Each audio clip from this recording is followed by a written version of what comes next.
এক গ্রামে বাস করত মানিক নামের এক কৃষক। তার নিজের বলতে ছিল এক ফালি জমি আর তার দাদার রেখে যাওয়া একটি পুরাতন জমিদার বাড়ি। অনেক বছর আগে তার দাদা মারা যায়। তার দাদা ছিলেন জমিদার। একবার নদী ভাঙনে তাদের এলাকার অনেক কৃষকের জমি নদীতে তলিয়ে যায়। তখন মানিকের দাদা সব জমি কৃষকদের বিলিয়ে দেয়, যে কারণে মানিককে গ্রামের লোকেরা অনেক সম্মান করে। মানিক ভাই, বাড়িতে আছেন? আরে হরি কাকু যে, কেমন আছো তুমি?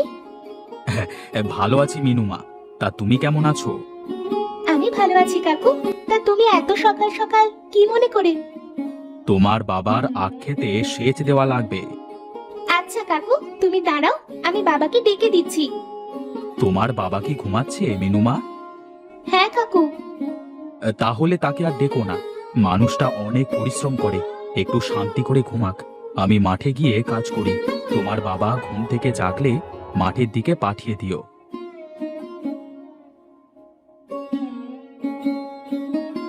আহারে, আজ ঘুম থেকে উঠতে বড্ড দেরি করে ফেললাম। আজ আখ খেতে জল দেওয়ার কথা ছিল। হরি তো মনে হয় এতক্ষণে বাড়িতে চলে গেছে। গিন্নি, ও গিন্নি, বলি কোথায় গেলে সব? কি হয়েছে বাবা? তোমার মাকে দেখছি না যে, কোথায় গেছে সে? মা তো পাশের বাড়ির চাচির সাথে গল্প করছে। তার আর কাজ কি? শুধু খাবে দাবে আর মানুষের কাছে জমিদার বাড়ির গল্প করবে। গামছাটা দাও তো মা, মাঠে যেতে হবে। এত তাড়াহুড়ো করো না তো বাবা, হরি কাকু বলে গেছে সে তোমার জন্য অপেক্ষা করবে। তুমি ঘুমাচ্ছিলে তো, তাই তোমাকে ডাকতে বারণ করে গেছে। আচ্ছা মা, আমি মাঠের দিকে গেলাম। তোমার মা আসলে বলবে খাবার দিয়ে আসতে। আচ্ছা বাবা।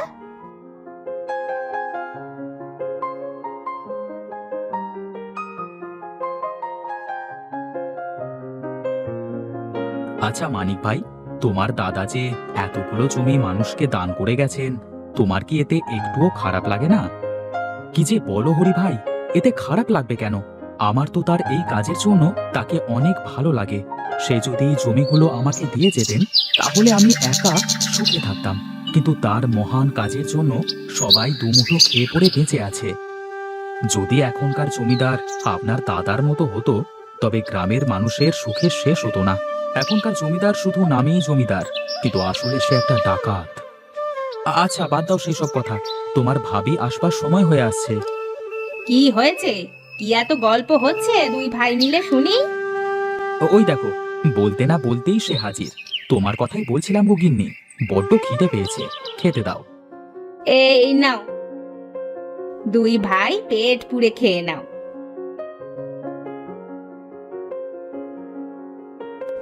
এরপর ওরা দুজনে খাবার খায়।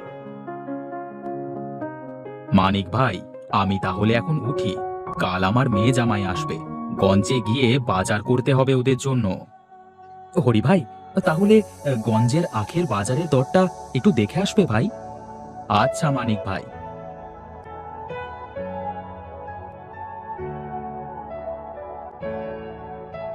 মানিক মাঠে এসে দেখে হরি তার জমিতে সেচ দিয়ে দিয়েছে।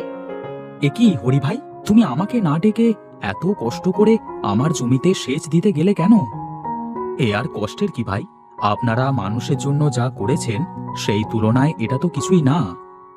সেই কবে আমার দাদা মানুষকে কিছু জমি দিয়ে গিয়েছিলেন, আর তোমরা সবাই সেই কথা নিয়ে দিন রাত পড়ে থাকো।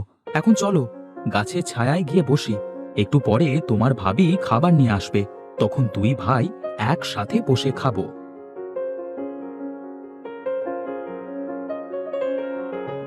বুঝলে গিন্নি, আমি যখনই আমার আখের ক্ষেতের দিকে তাকাই আমার মনটা জুড়িয়ে যায়।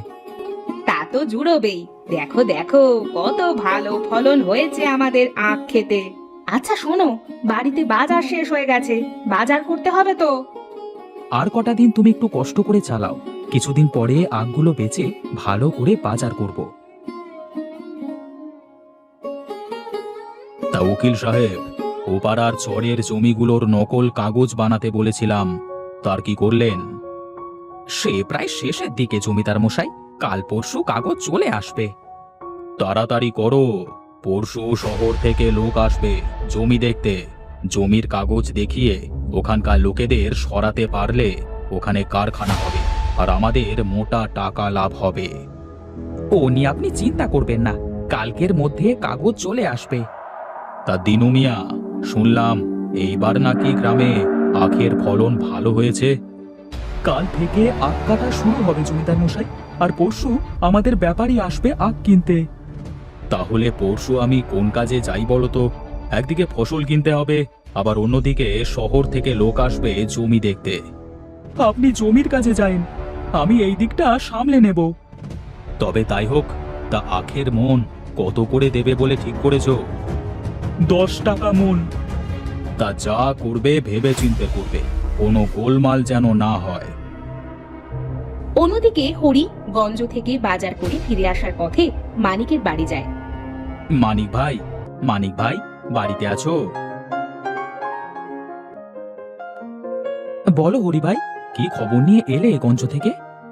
গঞ্জে 20 টাকা মন দরে আখ বিক্রি হচ্ছে। বলো কি গো হরি ভাই, তাহলে মনে হয় আমাদের কপাল খুলে গেল।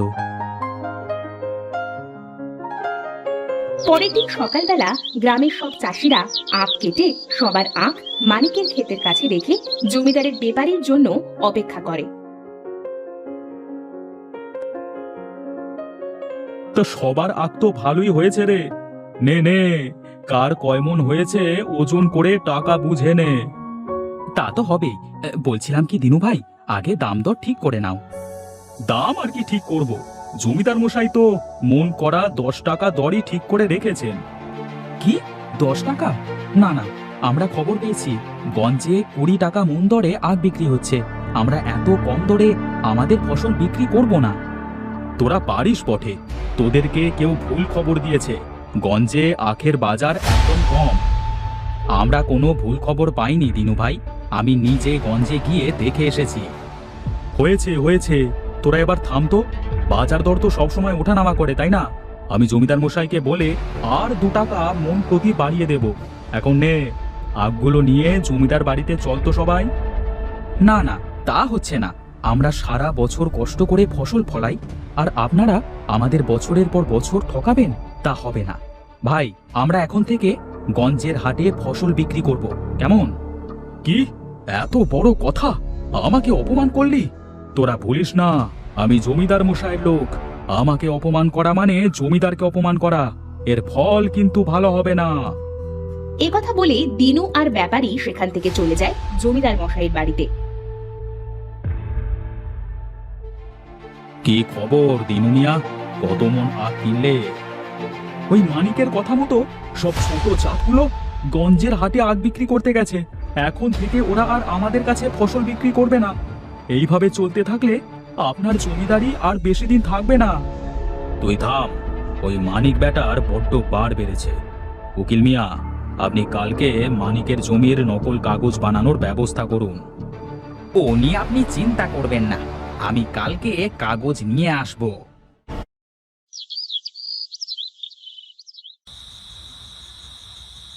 কি হয়েছে, এত রাত হয়ে গেল, ঘুমাবে না তুমি?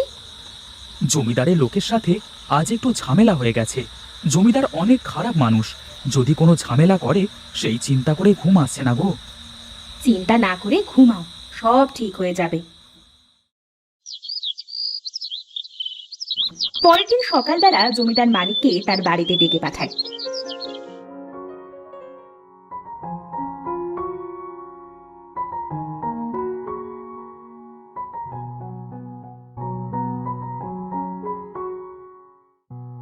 আমাকে ডেকেছেন জমিদার মশাই? আজ থেকে অনেক বছর আগে আমার বাবা তোর দাদার কাছ থেকে তোর ওই জমিটা কিনেছিলেন। এই দেখ তার দলিল, তুই আজ থেকে ওই জমিতে আর পা রাখবি না, ওই জমি এখন আমার। এমন করবেন না জমিদার মশাই, ওই জমিটুকু আমার শেষ সম্বল, ওটা না থাকলে আমি না খেতে পেয়ে মারা যাব। একটু দয়া করুন জমিদার মশাই। দয়া? তোর দাদা সবার উপর দয়া করে তোকে পথের ফকির বানিয়ে ছেড়েছে, আমি তোর দাদার মতো এত বোকা না, বুঝলি? এই সব শুনে মানিক বাড়ি চলে আসে।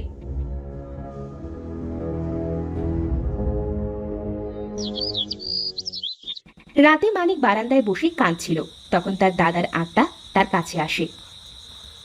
দাদা, আপনি কি করে আসলেন এখানে? আমি মানুষের বিপদে আপদে সব সময় তাদের পাশে দাঁড়িয়েছি। আজ তুই যখন বিপদে, আমি কি না এসে থাকতে পারি? এই নে, এই পাত্র দুটো রেখে দে। এর একটাতে মাটি আর একটাতে কিছু বীজ আছে। এই বীজ দিয়ে আমি কি করব? আমার কাছে তো কোনো জমি নাই। তুই এই মাটি আর বীজ একসাথে মিশিয়ে বাড়ির ছাদে ছিটিয়ে দে। দেখবি তোর সব অভাব দূর হয়ে যাবে। দেখবি তোর বাড়ির ছাদ ভর্তি আখ হবে, আর এই আখ কোনো দিনও শেষ হবে না।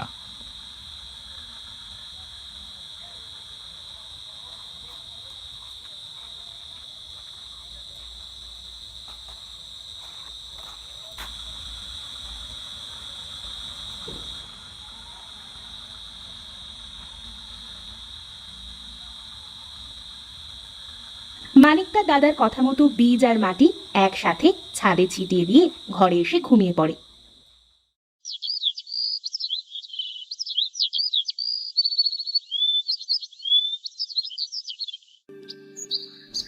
পরের দিন সকালবেলা মানিক ঘুম থেকে উঠে দেখে তার ছাদ ভর্তি আখ।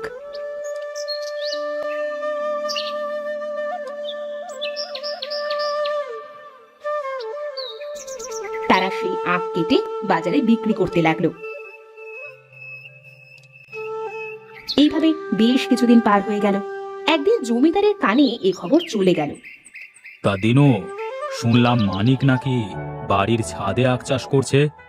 হ্যাঁ জমিদার মশাই, শুনলাম মানিক কোথা থেকে জাদুর মাটি আর জাদুর বীজ পেয়েছে, তাই দিয়ে ছাদে আখ চাষ করছে। কিছু একটা ব্যবস্থা কর, এভাবে চলতে থাকলে তো আমার জমিদারি শেষ হয়ে যাবে। আচ্ছা জমিদার মশাই, আমি ওর বীজ আর মাটি আপনার কাছে নিয়ে আসবার ব্যবস্থা করছি।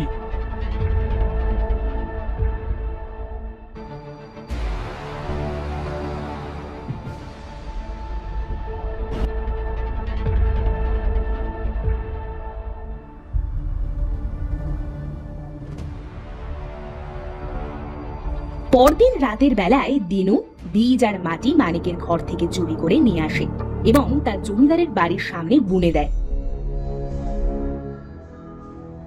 পরের দিন সকালবেলা জমিদার ঘুম থেকে উঠে দেখে তার উঠানে অনেক আখ। জমিদার আখের কাছে যেতেই আখগুলো জমিদারকে জাপটে ধরে। বাঁচাও, বাঁচাও, কে কোথায় আছো, আমাকে বাঁচাও। জমিদারের চিৎকার শুনে দিনু ছুটে এলো জমিদারের কাছে। দিনু এসে দেখে আখগুলো জমিদারকে জাপটে ধরেছে। দিনু জমিদারকে বাঁচাতে গেলে আখগুলো দিনুকেও জাপটে ধরে। এমন সময় হরি আর মানিক সেখানে আসে। কি জমিদার মশাই, আমার বীজ চুরি করবার স্বাদ কি মিটলো এবার? তুমি তুমি কি করে জানলে বীজ চুরি করবার কথা? আমি এ কথা অনেক আগে থেকেই জানতাম। কাল আমার দাদার আত্মা আমার কাছে এসে বলেছিল আপনারা আমার বীজ চুরি করবার মতলব করছেন।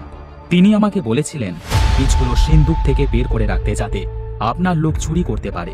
আমি দাদার কথা মতো বীজ আর মাটি বের করে রাখি। আমি আমি সব বুঝে গেছি, আমাকে তুমি মাফ করে দাও। না জমিদার মশাই, এত সহজে আপনাকে মাফ করা যাবে না। আপনি চাষিদের সব জমি ফেরত দেবেন, তাহলে আমরা আপনাকে বাঁচাতে পারি। আচ্ছা আচ্ছা আচ্ছা, আমি সব জমি ফেরত দিয়ে দেব। তুমি বাঁচাও, বাঁচাও, আমাকে বাঁচাও। তারপর মানিকের কথা মতো আখগুলো জমিদার ও দিনুকে ছেড়ে দেয়। তখন জমিদার সব চাষিদের জমি ফেরত দিয়ে দেয়। তারপর গ্রামে শান্তি ফিরে আসে।